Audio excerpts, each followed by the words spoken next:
di Kisah Para Rasul ayat yang pasal 1 ayat yang ke-8 dikatakan seperti ini. Tetapi kamu akan menerima kuasa kalau apa?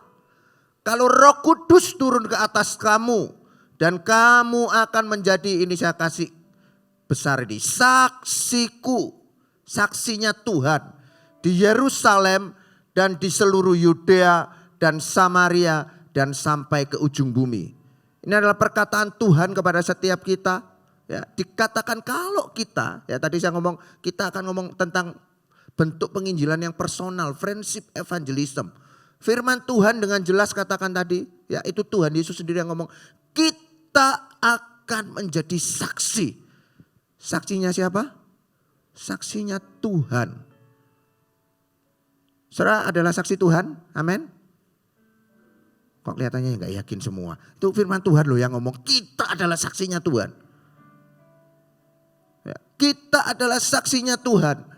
Bagi saya, kalau ngomong saksi itu, apalagi dengan berita-berita yang beredar barusan ini ya, yang kayak drama itu loh.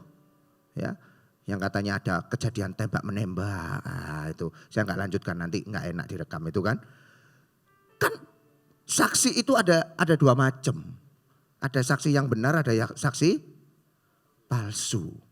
Nah hari ini saya mau ngomong, saya mau ingatkan buat kita semua, termasuk buat saya. Kalau kita semua ini termasuk saya, kita harus menjadi saksi. Memang karena itu Tuhan yang ngomong kita adalah saksi.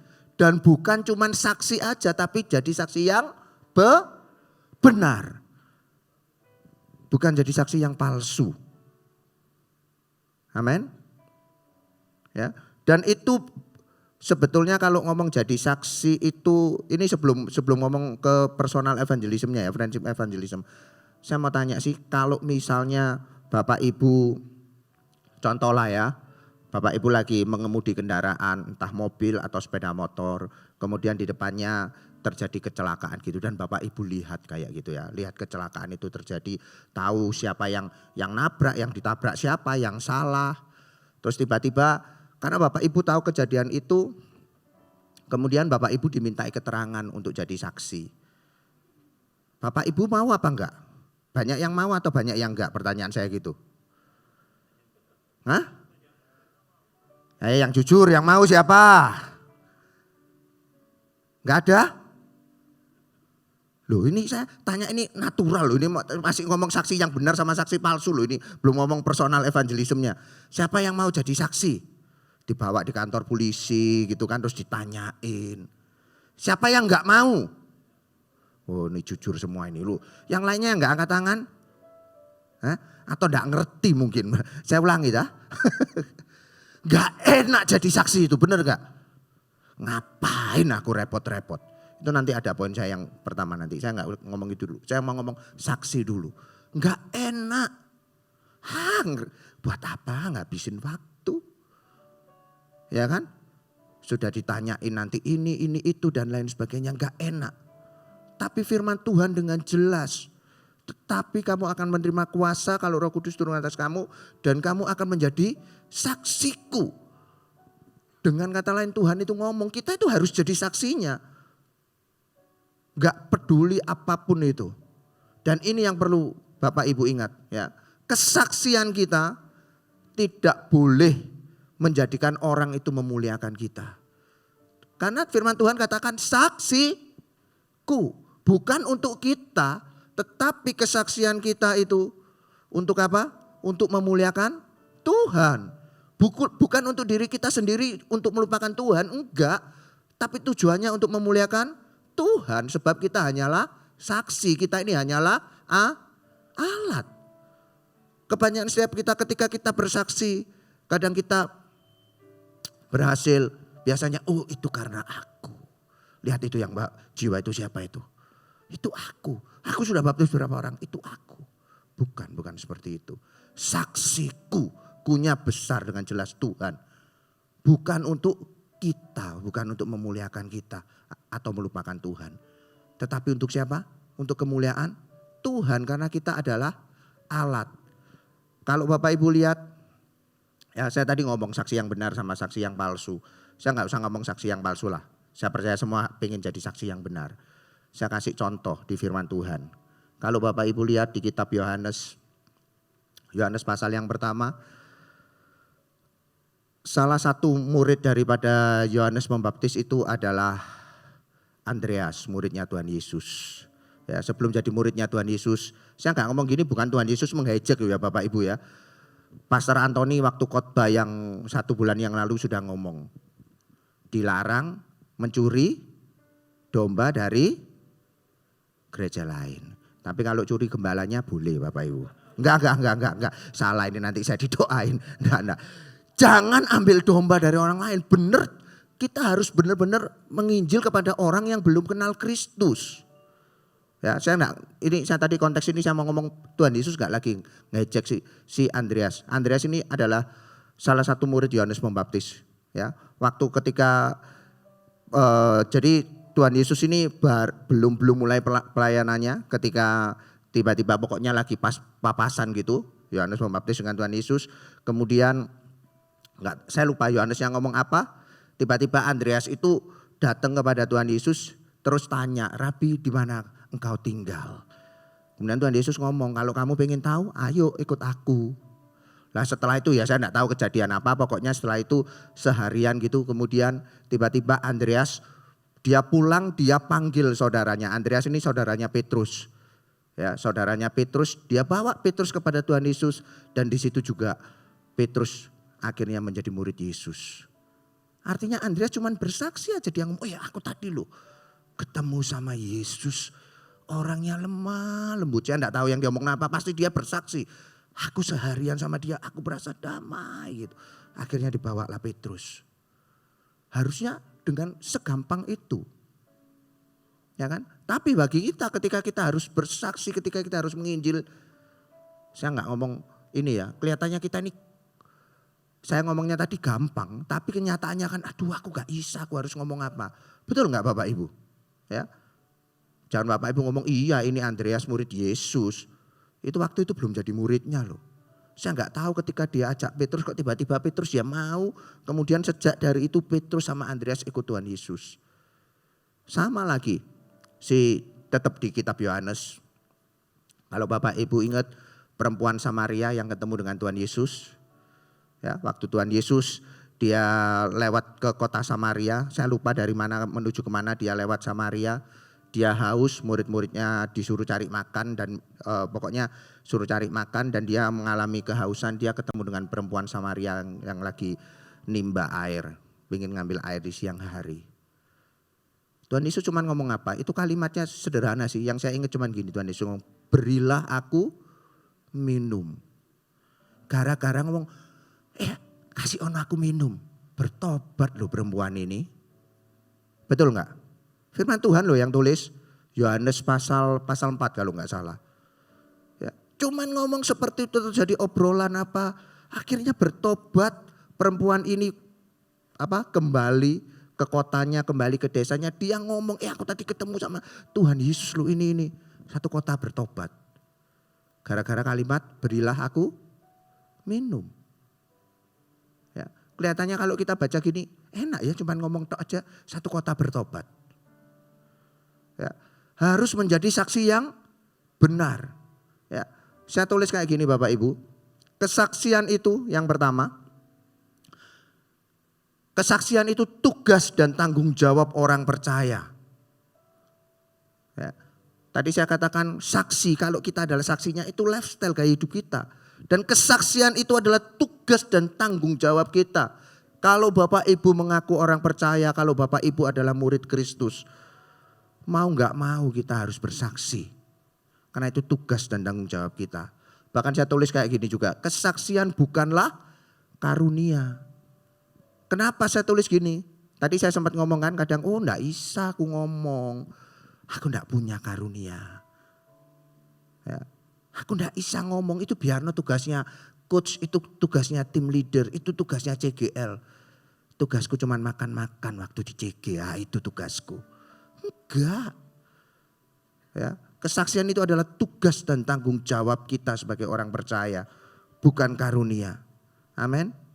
Dan saya rindu bagi setiap kita, doa saya bagi setiap kita, supaya Tuhan menjadikan kita saksinya.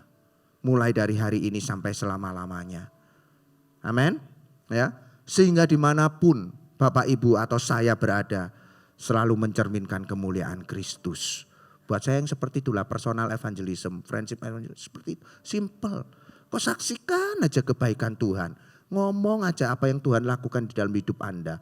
Maka akan banyak orang-orang yang akan melihat Yesus lewat kehidupan Anda. Amin. Ya, ini yang perlu Bapak Ibu ingat ya. Kesaksian tugas dan tanggung jawab kita bukan karunia. Aku enggak punya karunia itu, aku enggak punya talenta itu.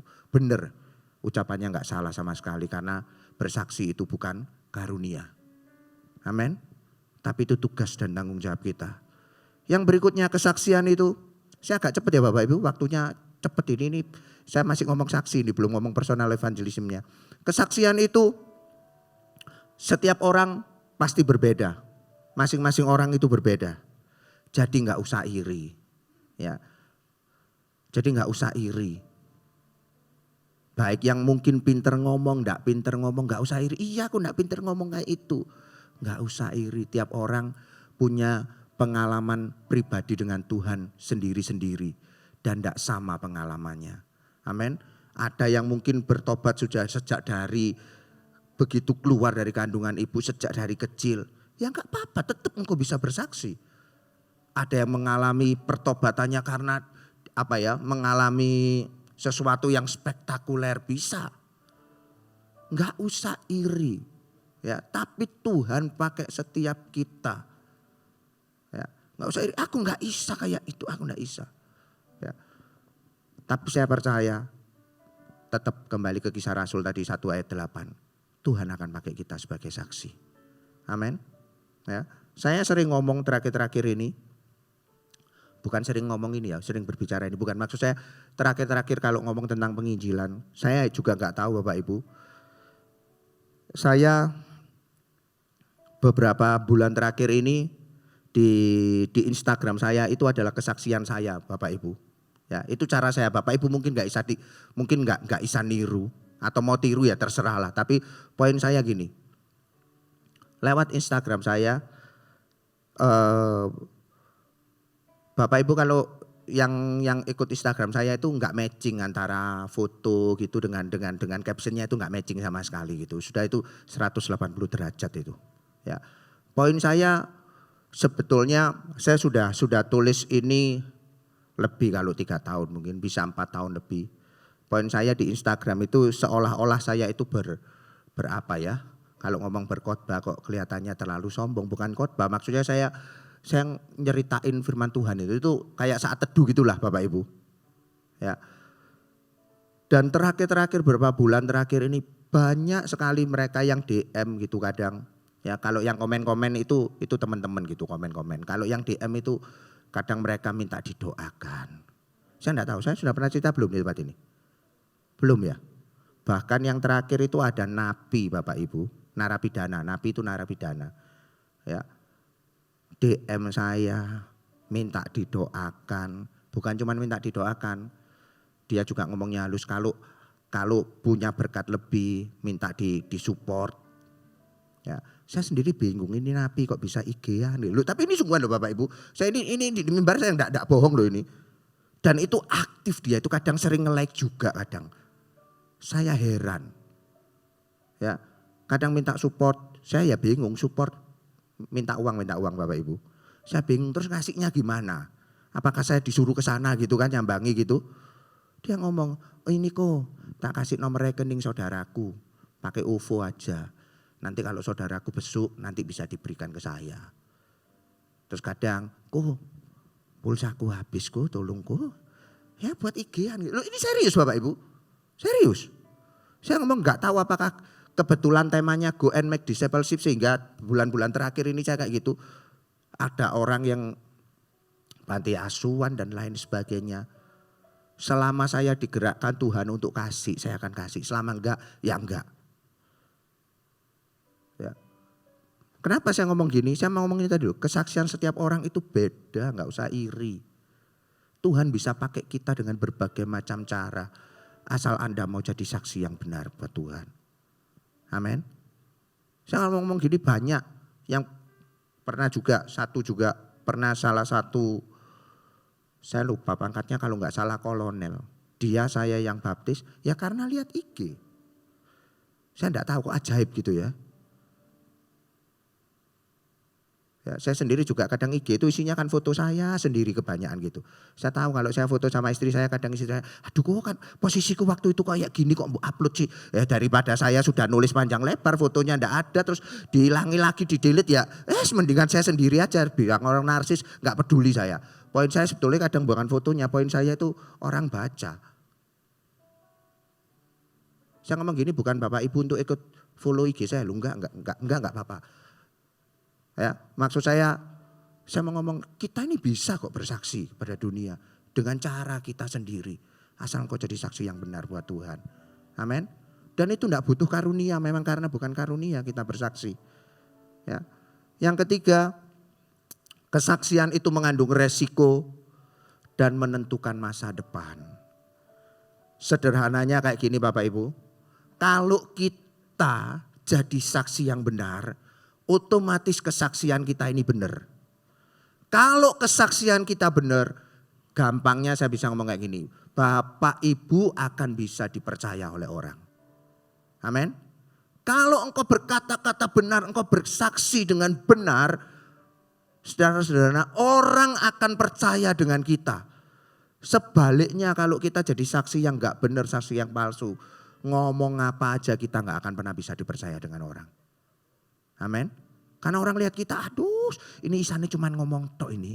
Enggak sama omongannya dengan hidupnya. Enggak bisa dipercaya. Tapi kalau ketika kita kesaksian dan hidup kita benar, orang akan percaya dengan kita. Sehingga ketika kita ngomong, orang akan mudah percaya. Amin. Ya, tambah berlama-lama, ini baru mulai khotbahnya Bapak Ibu ya. Lukas, kitab Lukas. Kitab Lukas pasal yang ketiga. Bapak Ibu nangkep sampai sini yang tadi saya katakan? Amin. Diingat-ingat kita adalah saksi Tuhan. Mau gak mau.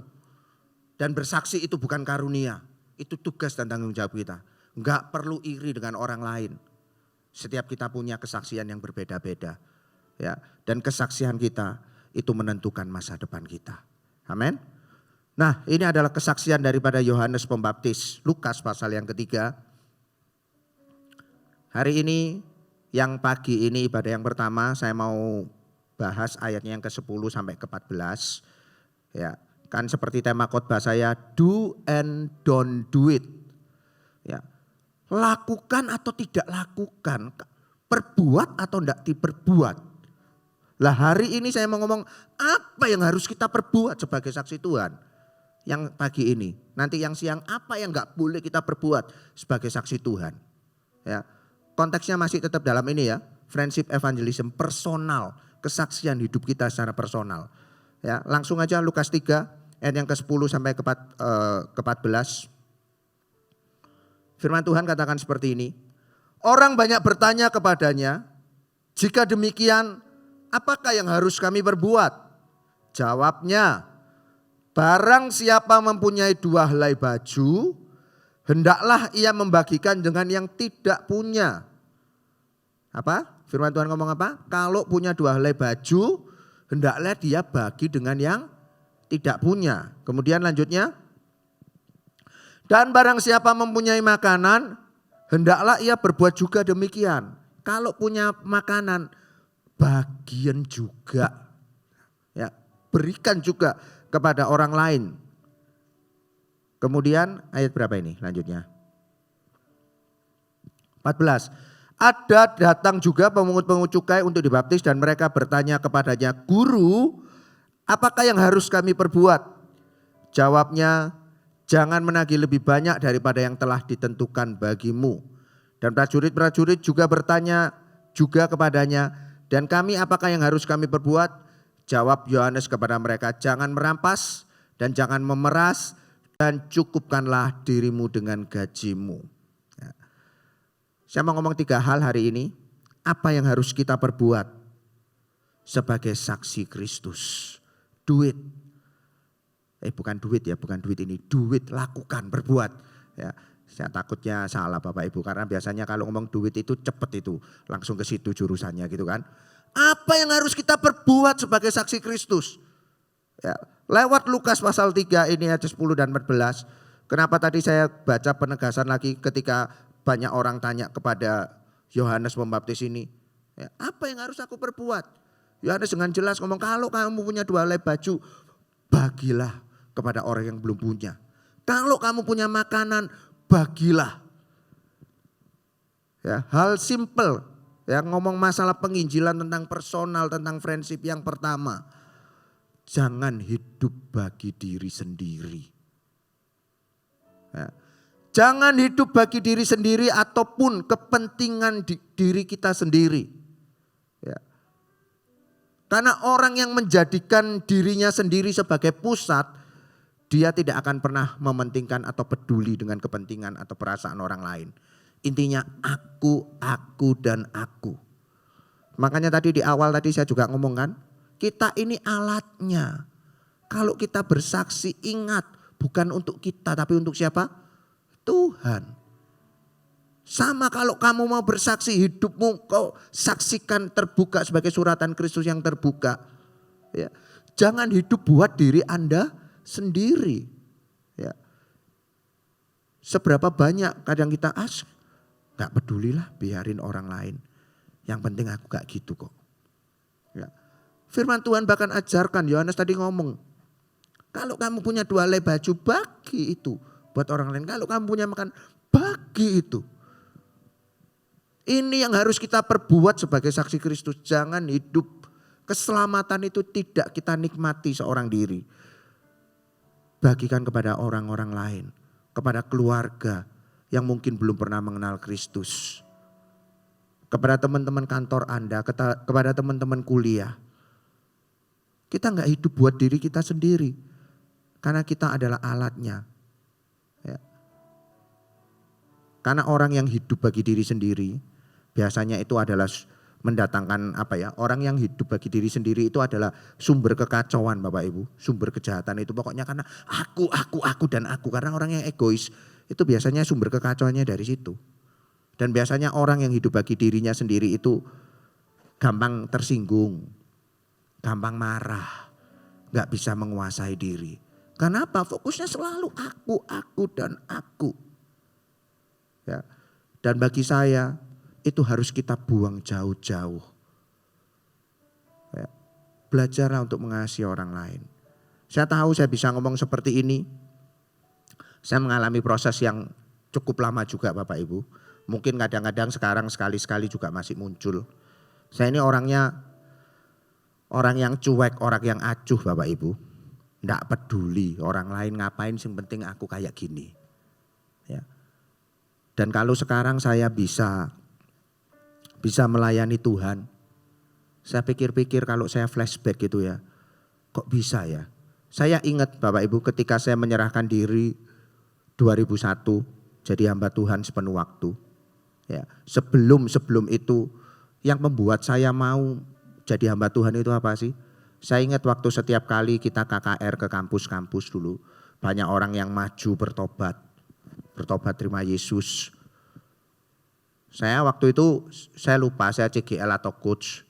Pokoknya setiap kali banyak orang yang maju KKR di kampus-kampus itu. Saya nangis gitu. Nangis sungguhan keluar air mata nangis. Bukan karena mereka lari kaki saya keinjak ya Bapak Ibu. Bukan. Ya, saya nangis selalu ada di dalam hati saya kayak gini loh. Itu nanti yang bertobat itu yang maju itu siapa yang menggembalakan? Seolah-olah saya sombong gitu ngangkat diri saya nanti jadi gembalanya mereka. Sungguhan. Siapa nanti yang menggembalakan mereka? Enggak mungkin toh mereka yang terhilang. Sejak dari situ saya belajar. Dulunya yang saya ini enggak urusan dengan orang lain. Enggak peduli. Sejak dari situ saya belajar pelan-pelan. Pelan-pelan bagaimana bisa mengasihi mereka, bisa enggak hidup untuk diri saya sendiri. Ya, bahkan kalau mungkin Bapak Ibu tahu juga, saya enggak tahu sih Bapak Ibu tahu apa enggak, tapi kalau ada beberapa anak pengembalaan saya, Mereka itu kadang WA saya, tapi sekarang sudah nggak ada sih Bapak Ibu. Kalau dulu sering gitu. WA saya itu bisa malam-malam, setengah 12, bisa jam 1 dini hari. Saya selalu jawab mereka Bapak Ibu. Ya. Bukannya saya pengangguran gak tidur, enggak. Ya, pokoknya saya ngomong sama mereka, selama saya masih hidup, maksudnya belum tidur Bapak Ibu ya, saya akan jawab. Ya. Saya belajar ngapain sih kayak gitu. Saya mau, saya ada ketika mereka mengalami masalah. Enggak mungkin kan iseng-iseng setengah 12, halo kok, kan enggak mungkin gitu kan, pasti punya masalah kan.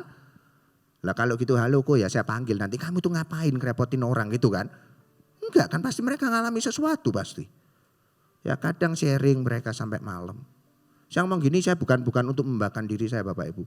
Saya mau ngomong, kalau Anda lakukan atau perbuat sebagai saksi Kristus hal-hal yang sederhana seperti ini, akan banyak orang datang dengan sendirinya.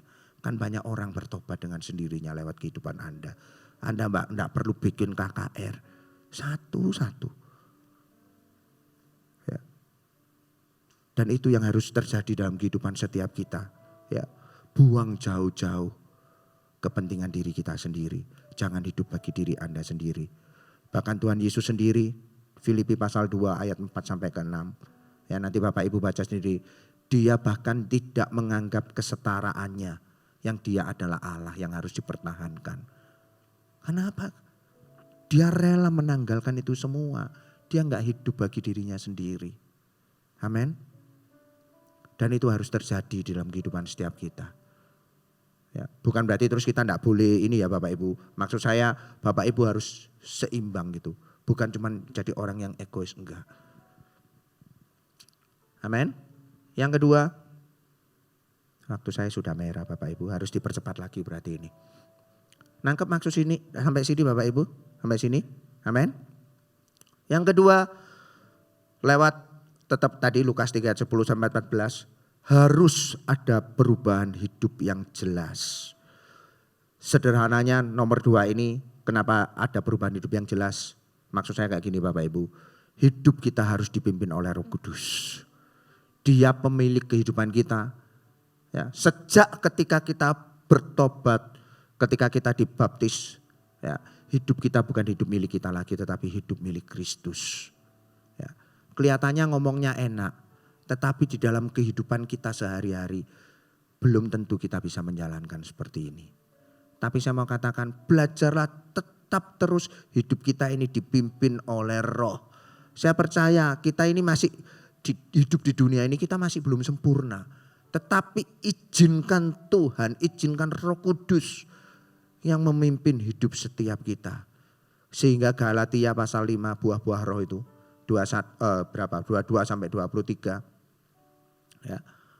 Itu ada di dalam kehidupan setiap kita, kasih, sukacita, damai sejahtera, kebaikan, kesabaran, kelemah lembutan. Itu ada di dalam kehidupan setiap kita. Kita harus mengalami perubahan demi perubahan yang jelas. Ya. Atau saya kasih contoh yang paling gampang, yang paling sederhana. Kepompong mengalami metamorfosis menjadi kupu-kupu. Dari sesuatu yang menjijikkan sampai menjadi sesuatu yang indah. Ya, kalau kita mau menjadi saksi Tuhan yang benar, dari dulu yang kita kelihatannya menjijikkan, sorry ya saya ngomong seperti ini Bapak Ibu ya, kelihatannya yang menjijikkan. Ketika engkau hidupmu diubahkan sama Tuhan, engkau harus menjadi kupu-kupu. Ya. Sehingga orang percaya ketika Bapak Ibu bersaksi, sama seperti perempuan Samaria tadi loh, dia menjijikkan. Tapi kenapa orang bisa berubah? Orang bisa berubah karena dia mengalami perubahan hidup terlebih dahulu. Sama kalau kita sebagai saksi Kristus, kita tidak mengalami perubahan hidup, kita masih jadi kepompong terus, masih menjijikkan. Bapak Ibu ngomong apa aja orang gak akan percaya. Amin. Harus terjadi perubahan hidup yang jelas. Izinkan Tuhan menuntun hidup setiap kita. Izinkan Tuhan memimpin hidup setiap kita. Atau saya kasih contoh lagi di firman Tuhan. Yang paling jelas juga. Saulus. Bukan karena Saulusnya jadi Paulusnya, bukan. Tapi mengalami perubahan hidup. Ya. Orang waktu pertama-tama Dengar Saulus bertobat dulu yang adalah penganiaya, suka bunuh orang Kristen. Orang yang mau deket takut. Betul enggak? Tapi dia perlihatkan itu perubahan hidupnya yang jelas. Sampai akhirnya orang percaya. Sehingga akhirnya dia dipakai Tuhan dengan luar biasa. Amin. Simple, kalau Bapak Ibu mau dipakai Tuhan jadi saksi yang benar. Ayo, berubahlah hidup kita. Berubah seperti apa? Ya izinkan Tuhan yang memimpin hidup setiap kita. Ya. Izinkan Roh Kudus yang bertahta, yang berdaulat penuh dalam hidup setiap kita. Saya percaya kalau hidup kita seperti itu. Ya saya enggak ngomong kita nanti jadi sempurna, enggak. Selama kita di sini masih belum sempurna. Sempurnanya nanti kita di sorga. Tapi kalau buah-buah roh itu kelihatan di dalam kehidupan setiap kita. Ya. Saya sering nggak ngalami kayak gini nih, kadang membuat saya ini kadang komplain loh Bapak Ibu sama Tuhan itu.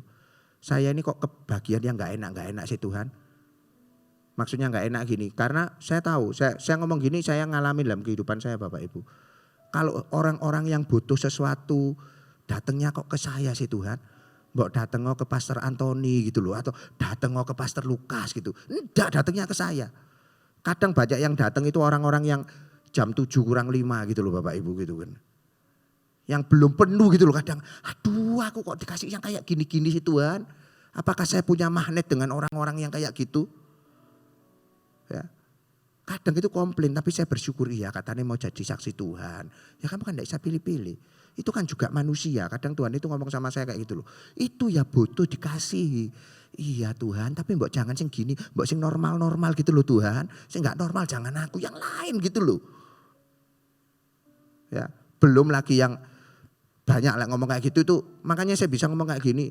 Hidup kita ini harus mengalami benar-benar dipimpin Roh Kudus. Kalau hidup kita ini orang lihat hidup kita ini, oh iya ya. Itu ada Tuhan di dalamnya. Orang akan datang sendiri kok cari Anda. Dan Anda tinggal ngomong. Simple kan Bapak Ibu. Tidak perlu Bapak Ibu tinggal di panggung khotbah. Ya, itu urusannya Pastor Antoni sama Pastor Lukas. Itu bukan urusan saya Bapak Ibu. Ya, makanya tadi saya ngomong gitu kan. Kenapa saya ngomong kayak gini Bapak Ibu? Saya ini boleh jujur gak Bapak Ibu ya? Boleh ya? Nanti gak jujur katanya saksi palsu saya. Saya ini kadang gak pengen orang kayak sekarang nih. Pastor, saya gak pengen dipanggil pastor, gak pengen dipanggil pendeta Bapak Ibu. Panggilan nama aja gak apa-apa saya. Kenapa sih? Saya gak mau karena orang panggil saya pendeta, panggil pastor itu buat saya ya, ini buat saya Bapak Ibu. Itu kayak kesannya ada jarak gitu. Nanti orang yang merasa, aduh iku orang suci, iku orang kudus, aku gak isen ngomong. Nanti aku dihakimi. Sama saya santai aja Bapak Ibu. Ya. Justru saya ini gak mau dikenali sebagai pendeta, sungguhan. Supaya saya ini bisa masuk, bisa relate, bisa connected dengan orang-orang yang berdosa itu loh. Bukan berarti pendeta gak bisa connected, bukan. Tapi jauh lebih mudah bagi saya kalau saya ini gak ada embel-embel seperti itu Bapak Ibu. Dan saya akan lebih mudah bersaksi. Yang terakhir waktu saya tinggal 4 menit Bapak Ibu, belum doanya Bapak Ibu. Bapak Ibu nangkep maksud saya sampai sini? Yang terakhir.